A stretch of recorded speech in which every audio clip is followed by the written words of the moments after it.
Bon, étant donné que j'ai perdu mon pari, voilà, donc j'ai un gage. Et les gages, enfin, en tout cas le gage qui est réalisable là comme ça maintenant, donc c'est la perruque. Il faut que je fasse une vidéo avec une perruque.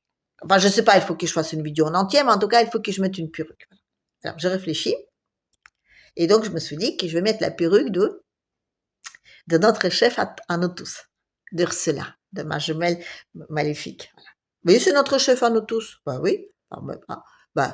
Attendez là. Déjà, je vous rappelle que les nations européennes n'existent plus. Donc déjà, à l'ONU, on est représenté donc par par le représentant de l'UE, de l'Union européenne, voilà.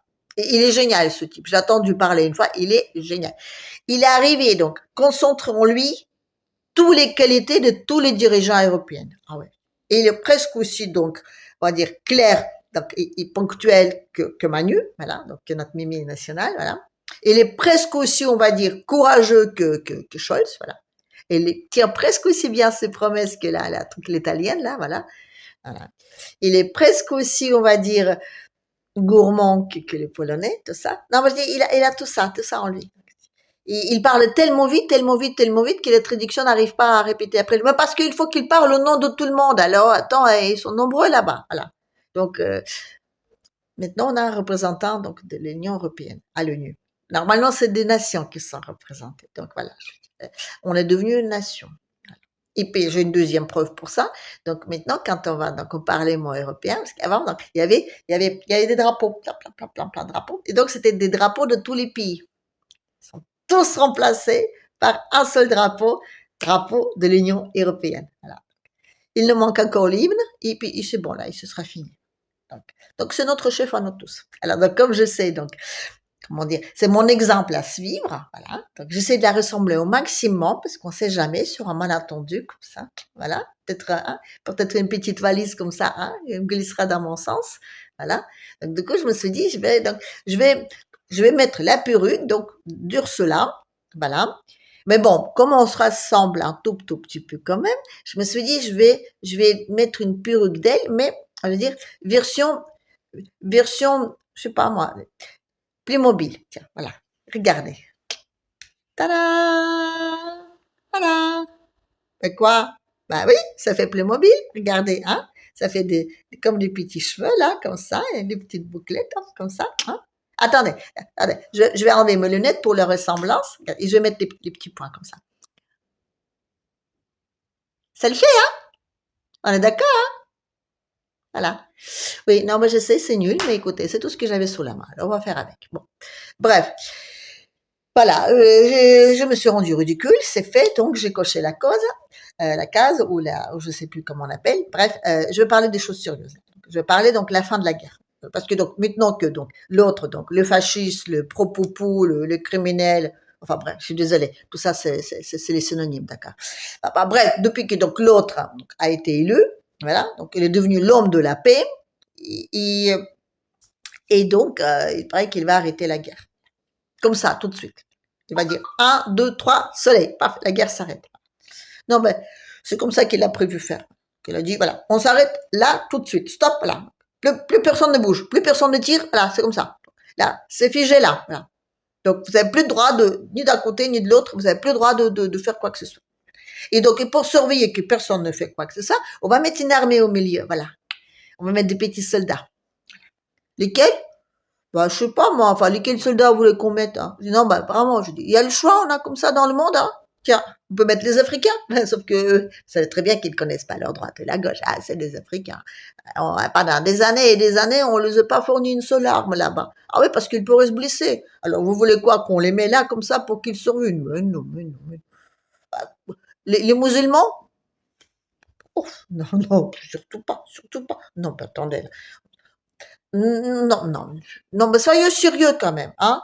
Non plus, non, mais non, non, mais cherchez un tout petit peu là. Qui c'est les soldats de confiance, à qui donc on peut faire confiance, sûr, qu'on peut croire sur parole directe comme ça. Ah, les démocratiques, d'accord, voilà. Donc ce sera donc les soldats de l'Union européenne, des nations. Voilà.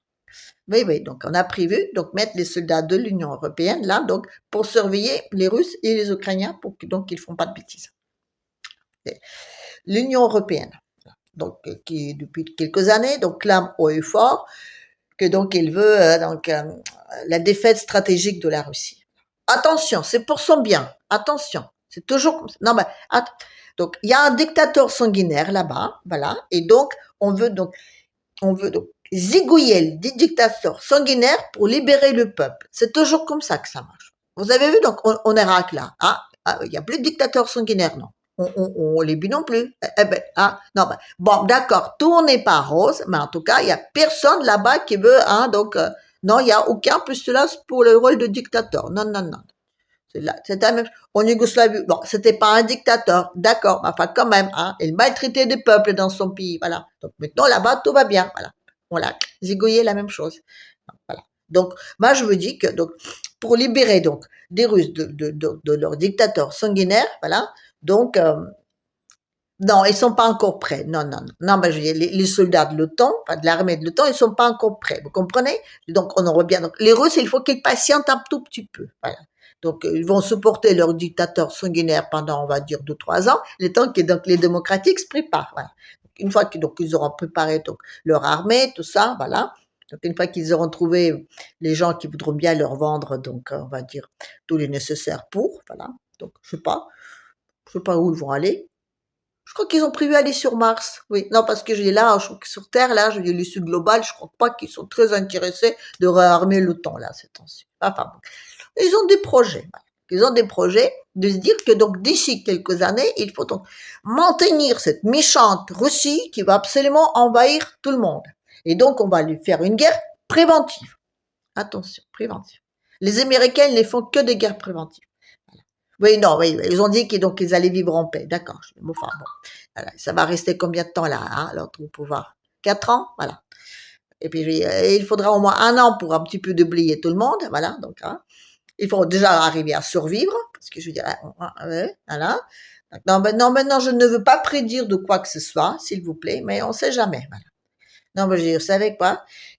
Bon, même, vous croyez vraiment que les Russes accepteront ça? Non, mais, qu'on mette là, comme ça, là, juste à côté de leur frontière, des soldats de super-nations européennes qui est dirigée donc par mon sosie maléfique, et comme ça, je dis, les mecs qui disent qu'on va vous, je dirais, les guerres préventives et tout ça, donc avec une russophobie pas possible, on va les mettre là et on va dire, c'est bon, là, vous avez plus le droit de bouger, on a dit que c'est statu quo, là. Non, mais c'est pas sérieux. Bien sûr que c'est pas sérieux. Donc, moi, je suis désolée, mais non, mais les guerres vont pas s'arrêter là. Donc, les Russes, ils vont aller jusqu'au bout parce que eux, ils ont besoin de la sécurité. Voilà. Pour eux, voilà, figurez-vous, ça existe. Voilà. Il y a les dirigeants qui pensent à la sécurité de leur peuple, la sécurité économique, donc, je veux dire, est réelle. Oui, donc Poupou, il va pas s'arrêter là. Non, non. Donc lui, donc s'il est pas certain, mais totalement que toutes ces bêtises-là, je dirais, avec les démocratiques, là, ça s'arrête.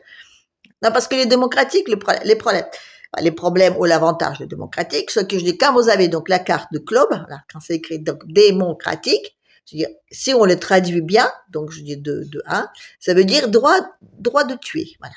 Regardez, là. Vous avez vu là, l'Israël, c'est un pays démocratique. Quand qui que ce soit dit quoi que ce soit contre Israël, première chose qu'on le dit, c'est un pays démocratique. Donc, voilà.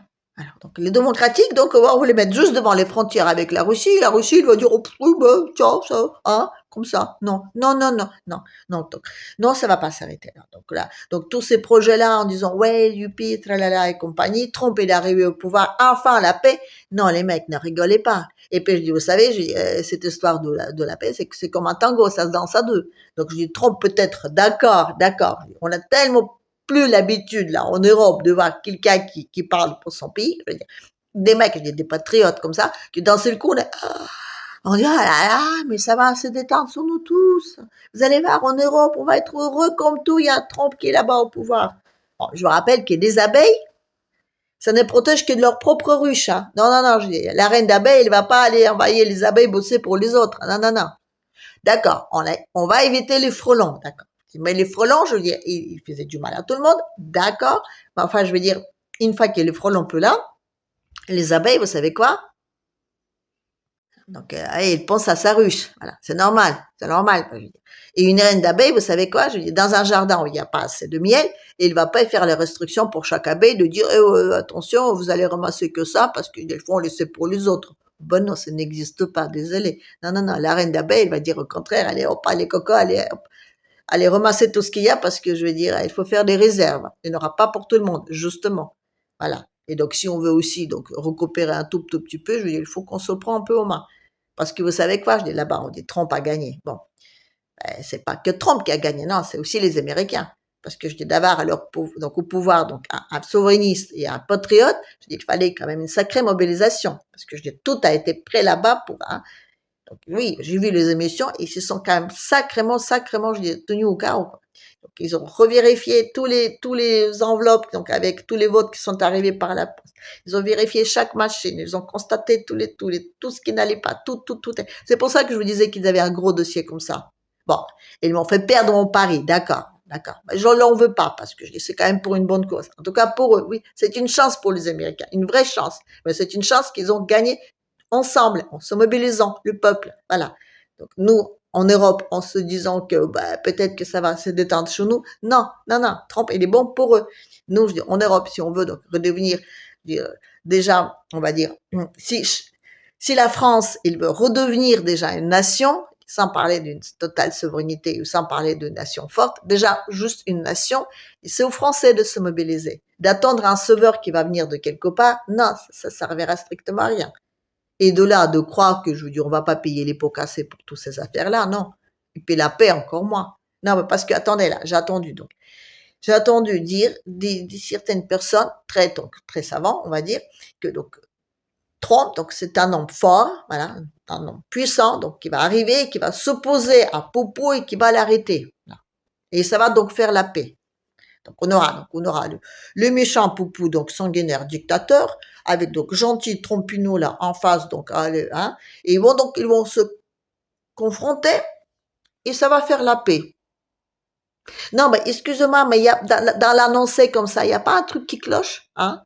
Non, mais vraiment, vous pensez que l'un et l'autre qui se confrontent, ça va faire la paix? Non, ça va pas faire la paix. Et là, donc ceux qui vont payer les pots cassés, donc ce sera donc les magnifiques, voilà, le pays de ma jumelle magnifique. Voilà. Ça va nous. C'est vrai que si on suit donc cette pensée-là, de fait que donc c'est pas normal que le gaz allemand se trouve sur le territoire russe et qu'il faut remédier à ça, si on part de ce principe-là, c'est vrai que c'est très légitime d'aller donc un tout petit peu à les calmer là-bas. Mais on peut aussi essayer de négocier et de faire revenir le gaz par les gazoducs comme c'était avant, parce que ça marchait bien avant. D'un seul coup, il fallait absolument qu'on se soit sevré de gaz russe. Et là, alors ça y est, on est content là, hein. On a des palliatifs là, hein. Non, mais c'est vrai. Et puis en plus, vous savez quoi? Je veux dire, bon, c'est Biden là, le grand, celui qui parle avec des morts là, qui a explosé le gazoduc. Ben, il y en avait deux. Donc il y en a un qui peut encore marcher. Et sur le deuxième, là, vous savez qui c'est qui a posé les sanctions? Voilà, ben c'est Trump. Donc Trump, déjà, je dis, désolé, mais je dis, il y avait déjà le premier gazoduc qui a sauté avec cet homme de la paix. Voilà, soi-disant l'ami de Ruskov. Voilà. Non, mais je dis, arrêtez dériver les mecs, arrêtez. Ça va pas s'arrêter comme ça. Non, ça va pas s'arrêter comme ça. À part un miracle, vraiment, je sais pas lequel, mais là, a priori, quand même, je veux dire, moi, je crois pas du tout un seul instant que tout ça, ça va se calmer là, comme ça. Comme on dit, 1, 2, 3 soleils. En tout cas, les Russes, ils vont pas le laisser faire. Et les Russes, aujourd'hui, il se trouve qu'ils font un tout petit peu moins confiance à l'Occident. Donc, si l'Occident, aujourd'hui, ne tourne pas un tout petit peu, on va dire, hein, dans le bon sens, ça va rien prédire de bon de tout ça. Voilà. En attendant, je vous dis, allez, à la prochaine.